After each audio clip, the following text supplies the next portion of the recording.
జాతీయ రహదారులపై రోజు రోజుకు ప్రమాదాలు పెరుగుతూనే ఉన్నాయా అంటే అవుననే అనొచ్చు.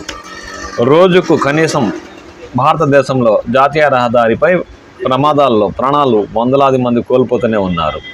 వాహనాల పెరుగుదలో లేదంటే వాహనాల అతివేగమో కారణం తెలియదేమో కానీ రోజు రోజుకు జాతీయ రహదారిపై ప్రాణాలు కోల్పోయే వారి సంఖ్య రోజు రోజు పెరుగుతుంది. ఈరోజు ఉదయం తెలంగాణలోని హైదరాబాద్ పటాన్ చెరువు సమీపంలో బ్రేక్ డౌన్ అయి పక్కన నిలిపి ఉన్న లారీని వెనక నుంచి వేగంగా కారు ఢీకొనడంతో సంఘటనా స్థలంలోనే 2 మృతి చెందినట్టు సమాచారం. ఆ వీడియో అంటే ఇప్పుడు చూద్దాం. తెలంగాణ రాష్ట్రం సంగారెడ్డి జిల్లా ఔటర్ రింగ్ రోడ్డు వద్ద రహదారికి పక్కన బ్రేక్ డౌన్ అయి నిలిపి ఉన్న ఓ లారీని వెనుక నుంచి అతివేగంతో కారు ఢీకొనడంతో సంఘటనా స్థలంలోనే 2 సజీవ దహనమయ్యారు. వేగంగా వెనుక నుంచి వచ్చిన కారు లారీ వెనుక భాగాన ఢీకొని మంటలు చెలరేగాయి. దీంతో దీనిలో ప్రయాణిస్తున్న 2 సజీవ దహనమైనట్టు సమాచారం.